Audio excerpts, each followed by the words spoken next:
जय श्री कृष्ण दोस्तों, आप सभी को रविदास जयंती की और पूर्णिमा की बहुत बहुत बधाई हो। तो आज था भैया ग्वारी घाट जाने का दिन, जो कि फिक्स हो चुका था, पर पता नहीं था कि इतनी सारी चीज़ें लाइन अप हो जाएंगी। तो सबसे पहले मैं बता दूं कि मेरे घर आ चुके थे मेहमान, तो उन मेहमान का स्वागत करना बनी बात थी। तो पहली चीज़ तो ये कि हमारे घर में आज पता नहीं था कि इतने सारे लोग आने वाले हैं। तो ये हम लोग ने तो बताया था कक्कड़ भरता कि घर में पार्टी करेंगे बहुत टाइम बाद। तो घर में कक्कड़ भरता बना, बट इत्तेफाक से मेहमान भी आ गए।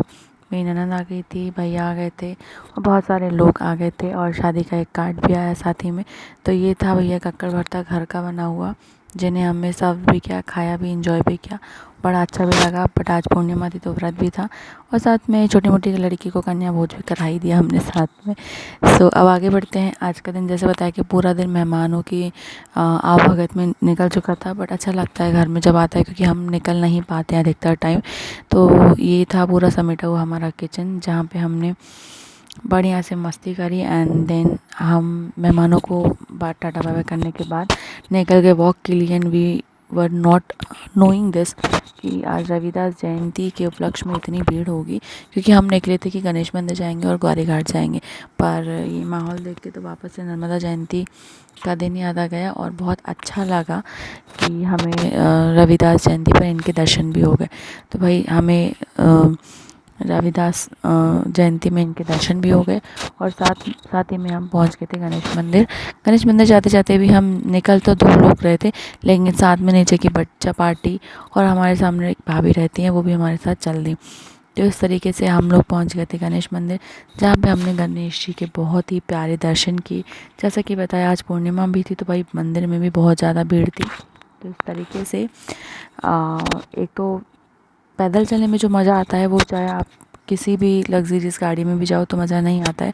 तो घर से पास ही पड़ता है, तो भाई यहाँ तो हम पैदल ही आना पसंद करते हैं, इवन ग्वारी घाट तक।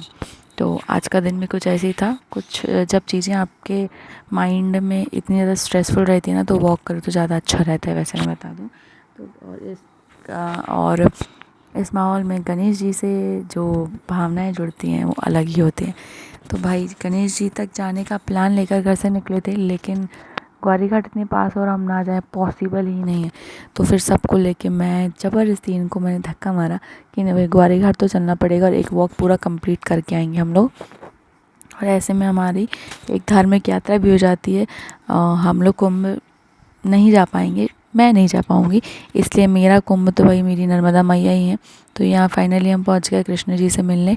पहले हम मिले कृष्ण जी से, उसके बाद हमने ली पूजा की थाली, और उसके बाद हमने माई के दर्शन किए, माई से आशीर्वाद लिया, ताकि अच्छा अच्छा सोचें, अच्छा अच्छा करें। और अपने जीवन के बहुत सारे ऐसे पल आते हैं अच्छे बुरे, उनमें माई का साथ बना रहे हमारे साथ, इसी प्रार्थना और के साथ हम नर्मदा जी में पहुँचे थे। और सबसे बेस्ट चीज़, आप बिलीव नहीं करोगे, गणेश जी के दर्शन के बाद, माँ नर्मदा जी के दर्शन के बाद, रविदास महाराज जी के दर्शन के बाद, मुझे हाथ में मिले मेरे को खिलाने के लिए मेरे लड्डू गोपाल। जी हाँ, मैं खुद शॉक्ड थी। मैं नर्मदा जी के दर्शन करके जैसे ही पलटी, एंड मेरे जस्ट पीछे एक दीदी जो है बाल गोपाल को लेती थी, और मैंने इंसिस्ट करके उनको गोदी में ले लिया। Thank you.